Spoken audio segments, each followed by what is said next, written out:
Welcome to the secret underground laboratory, Recovery and Salvage, where rude mechanicals do magic.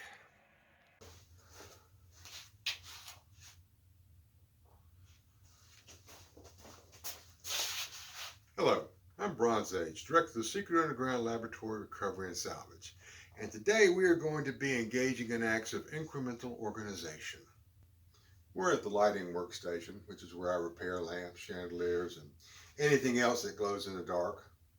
This originally goes back to about 15 years ago, which, as you can tell, it started out as a pair of sawhorses with a board laying across them. The board is actually the slab from a treadmill that I salvaged. But it was what I needed at the time. It served its purpose. But through the years, I have slowly added small features to make it more and more efficient and easier to get the work done. Now, one of the real keys to working efficiently in a small space is keeping all the tools close at hand, but where they can be put back where they're not going to be in the way, such as drawers like this, where everything is in its place and I can tell instantly when it's missing, but also keeping parts organized where I can reach for them quickly. Now, all of this came in small increments. This cabinet under here, which is actually freestanding, it's on casters, so I can roll it out to sweep behind it, or more likely to chase the piece that fell and rolled underneath it. But I like shallow drawers because they're easy to organize. Stuff doesn't get jumbled up in it. And it's a good way to keep things close at hand. When the tool set outgrew this Kennedy Gerstner knockoff machinist chest, I built this riser box for it, where I could keep all these little small pieces nice and organized.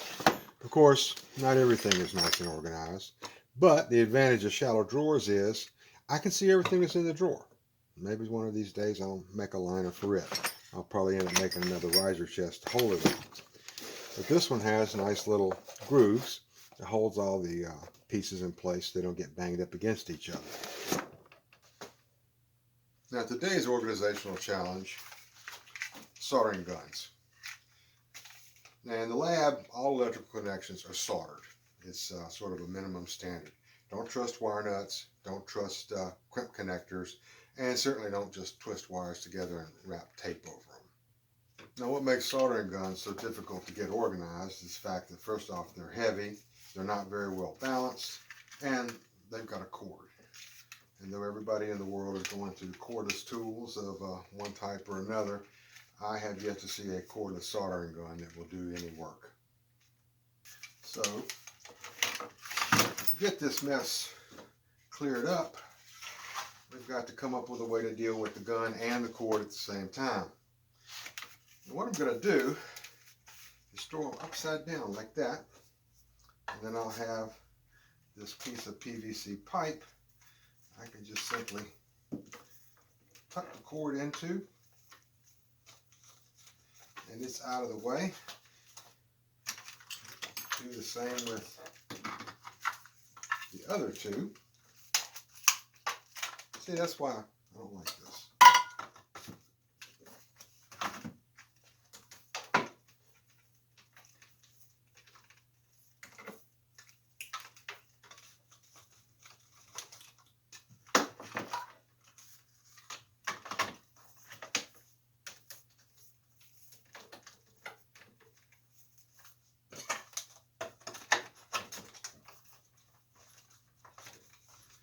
And now all we have to do is find a drawer to put this in.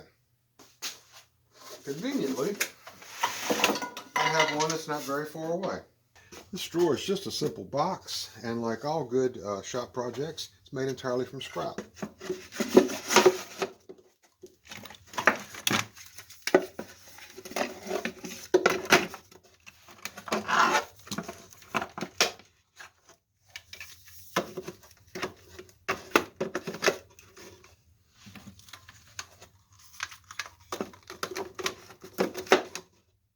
Now, of course, you've always got stuff that goes along with your stuff. We have solder, flux, spare tips for the soldering guns, and they need to be kept with the soldering guns, but not in a way that's going to interfere with the soldering guns. And another thing I like to do when I'm making drawer organizers or organizers of any kind is to have them made so that they're, I guess what you call modular. They can be taken out, redesigned without a lot of trouble. And this little till goes here. All the stuff goes in it.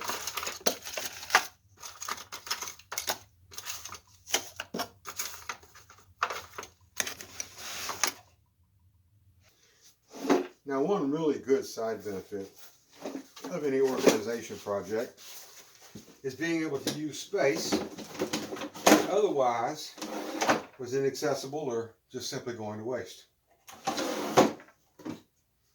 So, this is Bronze Age, the Secret Underground Laboratory, Recovery and Salvage. I thank you for sitting through this video with me on organization in small shops. And try to put out a video about once a week. Hope to see you again next week. And again, thank you very much.